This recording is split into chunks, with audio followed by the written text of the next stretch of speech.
ជំរាបសួរបងប្អូនទាំងអស់គ្នាថ្ងៃនេះនេះខ្ញុំមកធ្វើមាន់លេងអំបិលម្ទេសមានរសជាតិឆ្ងាញ់ចាគ្រាន់តែបើកក្បាលវីដេអូមកឃើញមុខម្ហូបមួយមុខនេះដែលខ្ញុំបានបង្ហាញក្បាលវីដេអូគឺថាតំណមែនទេបងប្អូនចាអញ្ចឹងដើម្បីដឹងពីរបៀបធ្វើយ៉ាងណានោះសូមបងប្អូនតាមដានទស្សនាវីដេអូរបស់នេះខ្ញុំទាំងអស់គ្នា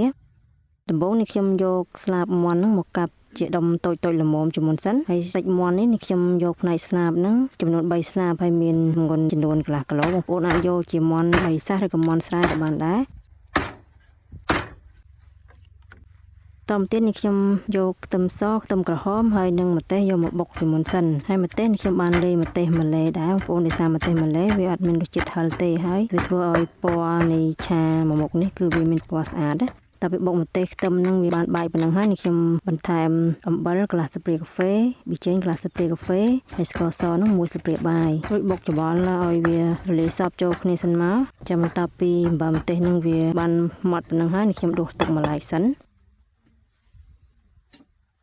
ចំណែកការបំពងសាច់មាន់ហ្នឹងនេះខ្ញុំបានដាក់ប្រេងឆារៀងច្រើនបន្តិចហើយដាំវាឲ្យក្តៅមកបងប្អូនរួចដាក់ម្សៅបំពងស្រួយហ្នឹងចំនួន1ស្លាបព្រាបាយចូលមកហើយម្សៅបំពងស្រួយនេះគឺវាធ្វើឲ្យសាច់មាន់ដែលយើងបំពងហ្នឹងវាអត់ផ្ទុះបងប្អូនពីព្រោះសាច់មាន់វាមានស្បែកមានអីអញ្ចឹងវាអាចនឹងផ្ទុះតែដល់ពេលយើងដាក់ម្សៅបំពងស្រួយចូលអញ្ចឹងមកវាអត់ផ្ទុះទេហើយវាធ្វើឲ្យសាច់មាន់ដែលបានបំពងហ្នឹងគឺវាមានពណ៌លឿងស្អាតណាបងប្អូនហើយវារៀងស្រួយទៀតចាក្នុងអំឡុងពេលដែលយើងបំពងហ្នឹងគឺអាសាកូរវាផងកូរទៅត្រឡប់មកអញ្ចឹងមកដើម្បីឲ្យវាក្រៀមសប់បងប្អូនចាឥឡូវឃើញថាវាក្រៀមល្អហើយគឺពណ៌ស្អាតមែនទេបងប្អូនអញ្ចឹងនេះខ្ញុំស្រង់វា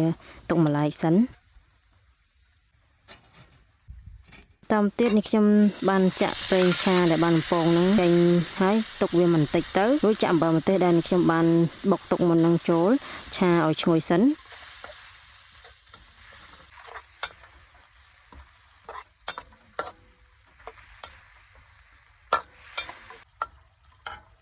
ហើយនេះខ្ញុំក៏បានបន្ថែមទឹកត្រីចំនួនកន្លះស្លាបព្រាបាយហើយនឹងប្រេងខ្យងចំនួន1ស្លាបព្រាបាយដែរ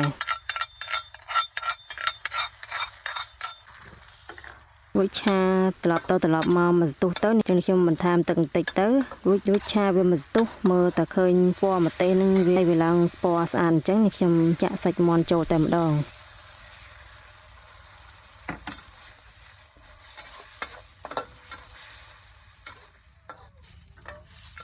ចាដោយសារសាច់មាន់នេះវាឆ្អិនហើយអញ្ចឹងយើងមិនប្រើពេលវេលាក្នុងការឆាវាយូរទេយើងកូរត្រឡប់តាមសន្ទុះទៅគឺសាច់មាន់នោះវាចូលជាតិហើយ